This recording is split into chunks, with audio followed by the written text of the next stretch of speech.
E aquele que chega a trabalhar, fala, olha, eu quero hoje meu dia melhor, eu vou trabalhar, eu quero fazer o melhor de mim. Mas ao lado tem aquele que não pensa da mesma forma e que fala... Isso é um problema nas empresas. Bom, então respondendo a sua primeira pergunta, há uma forma assim, diálogo interno. Toda vez que vier na minha mente um pensamento negativo que me jogue para baixo, que faça com que eu tenha medo de acordar e de seguir em frente com as minhas tarefas mais simples, eu tenho que trocar isso imediatamente para um pensamento positivo. Eu tenho que começar a recorrer para a minha história, para o mapa da minha vida, buscar lá atrás tudo aquilo que eu já consegui. Todas aquelas ferramentas que em algum momento da minha vida eu já utilizei para conseguir tudo aquilo que eu já consegui.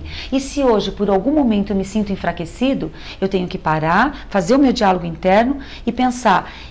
Como foi que eu consegui, em algum momento da minha vida, resolver tal problema? Como eu pude superar uma situação difícil pela qual eu já passei? E buscar dentro de você essa mesma força que você já usou, então ela existe dentro de você. Se você já foi forte, uma vez na sua vida, a força existe dentro de você. Então, pelo diálogo interno, tem uma conversa muito séria com a gente mesmo, porque dizem que quem fala sozinho é maluco, é o contrário. Sim. Quem fala sozinho é muito saudável.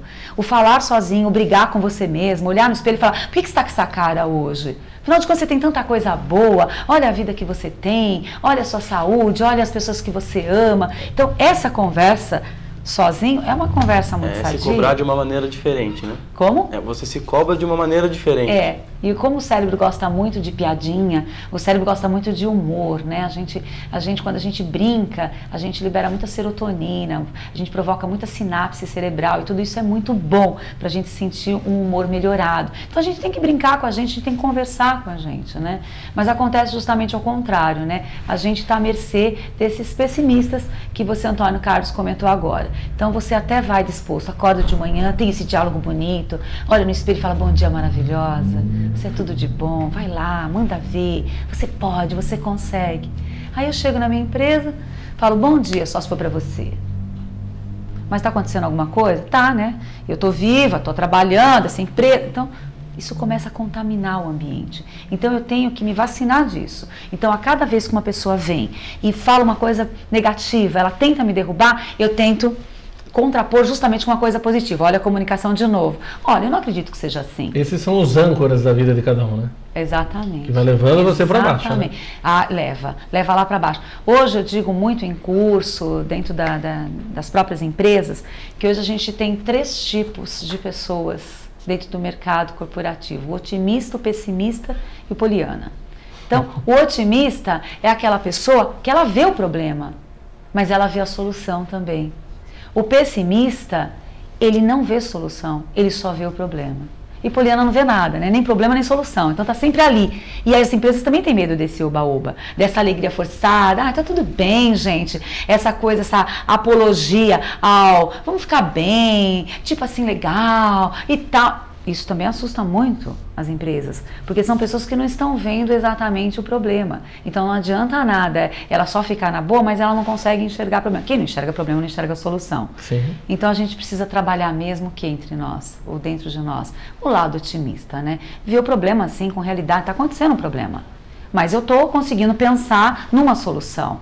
E é essa solução que eu tenho que me cobrar, eu tenho que ser um ser pensante, criativo. Não tem como, né, pular o problema. Não tem como pular o problema. É mais ou menos isso. Dizem, né, que problema que não tem solução, solucionado está, né? Exatamente. Então, se tem problema ainda, porque tem que ter alguma solução. Exatamente, né? A gente tem que se mexer.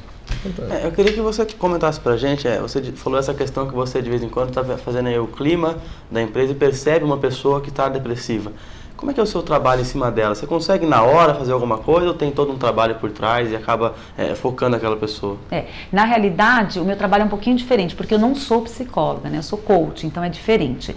Mas o que a gente faz? A gente elabora uma pesquisa de clima para sentir como é que está o nível de satisfação dos funcionários em relação à área dele, em relação à empresa dele, como é que ele sente a missão, os valores da sua empresa, o quanto ele se sente capaz de ser fiel a essa missão. Então, a gente elabora essa pesquisa de clima e aí sim, dentro da própria pesquisa, a gente recebe dos próprios gestores indicações de que há pessoas na equipe que estão tendo posturas, comportamentos desmotivados. Então são pessoas que que num projeto ela não vê solução, ela está tendo o poder criativo dela muito diminuído, ela tem faltado demais. Percebe-se que o índice de absenteísmo tem aumentado muito nas empresas por conta de tristeza, de ansiedade. Então, eles trazem essa realidade, que a gente chama que é esse briefing, né, do que está acontecendo, e aí sim entra o meu papel. Dentro disso, eu estudo essa pesquisa de clima e elaboro treinamentos comportamentais que visam a realmente minimizar esses efeitos.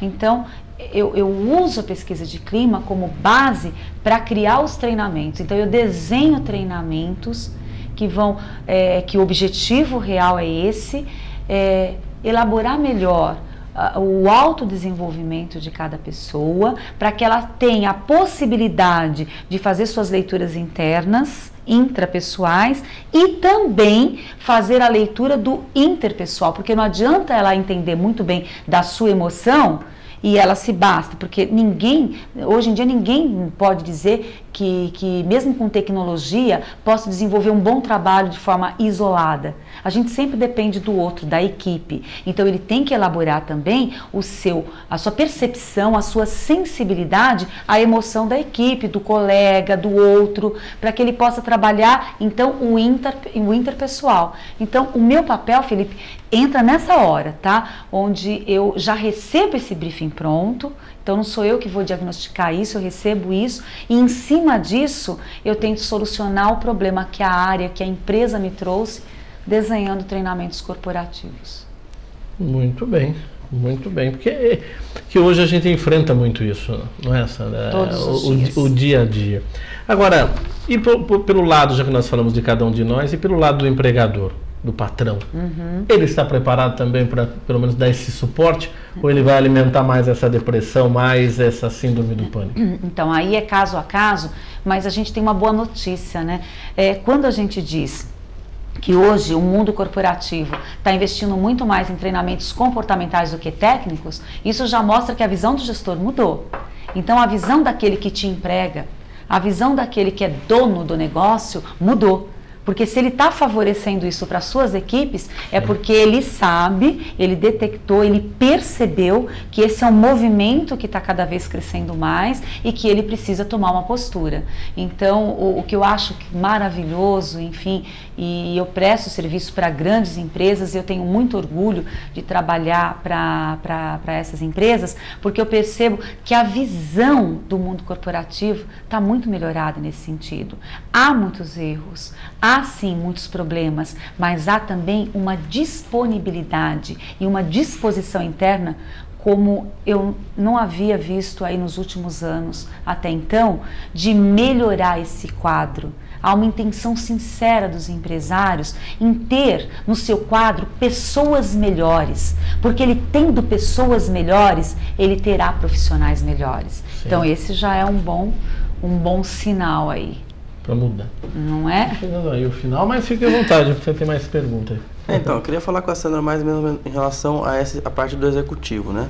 Você disse até pra gente, quando a gente batia um papo um pouco antes, que essa questão do afastamento por depressão está causando essa dor de cabeça nos executivos. Com certeza. Né? Então, esse problema já foi diagnosticado mesmo por eles? Todos pensam dessa maneira ou não ainda, Sandra? É difícil a gente falar de uma maneira tão generalizada, Felipe, mas o que a gente percebe é que há uma preocupação muito grande. E a gente vai se basear aí nos grandes grupos, né? Que são os ícones para que a gente elabore os modelos de comportamentos para as médias e pequenas empresas. E a gente percebe que os altos executivos estão realmente extremamente preocupados. Tanto que as empresas hoje de grande porte fazem o job rotation, que é justamente fazer com que cada profissional possa fazer um rodízio pelas outras funções para que ele esteja preparado justamente para essas surpresas. Porque de repente isso não avisa, a gente não tem... Aliás, sinais a gente tem, mas não é um aviso assim luminoso, olha, eu estaria entrando em pânico logo mais, não existe, tem que ter uma sutileza de observação, uma percepção.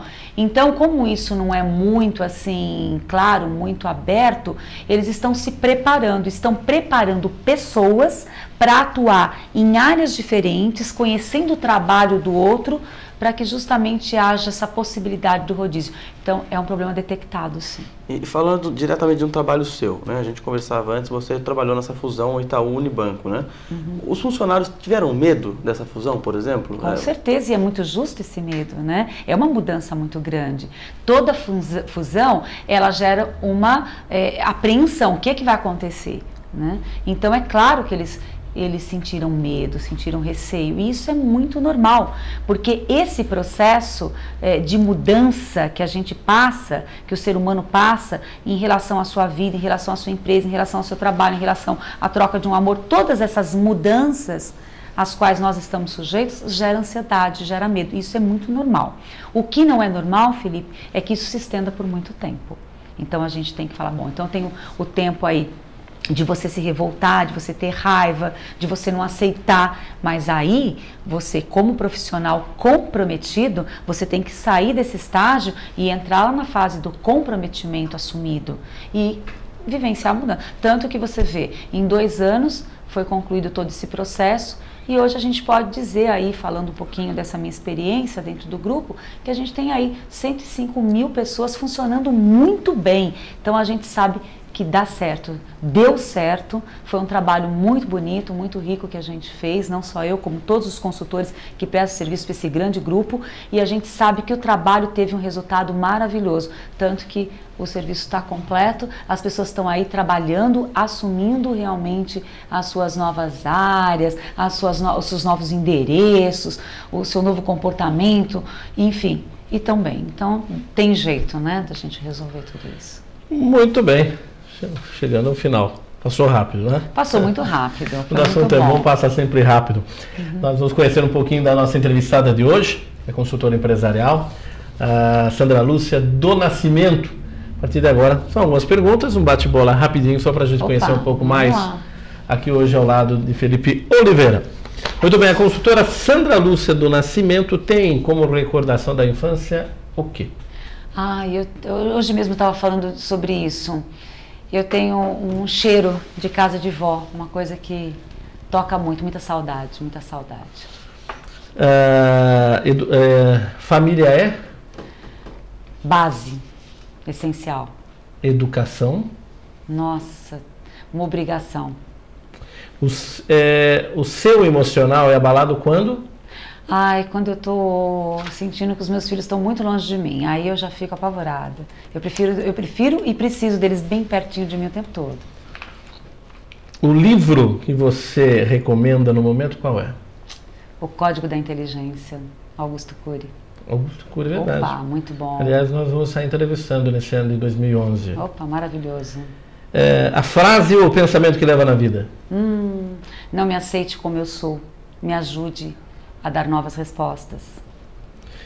O ser humano, Sandra Lúcia do Nascimento, ele será mais comunicativo? Entenderá a comunicação quando?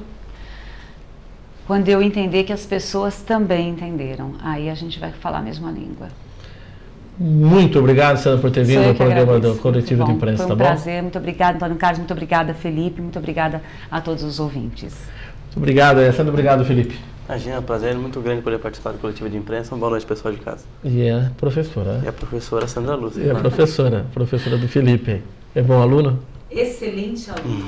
Muito comprometido, muito bacana. Porque as perguntas foram boas, né? Boas. Dependendo, ele não saiu daqui. Bom, aí que tá, né? Senão ele não saia daqui com nota, né? Foi muito bom, sim, ao lado do Felipe Oliveira e também hoje aqui ao lado de Sandra Lúcia do Nascimento, chegou nas dependências da TV Altiora, 1 hora antes do início do programa e durante 1h30 respondeu perguntas feitas por mim e também pelo Felipe de forma espontânea, sem sabê-las previamente. Na semana que vem nós também estaremos falando, mas do lado das empresas. Estaremos entrevistando o advogado tributarista, Dr. Rodrigo Morales, também aqui no programa Coletivo de Imprensa ao vivo. Obrigado a você pelo carinho, pela audiência. E na semana que vem nós estamos de volta. Até lá.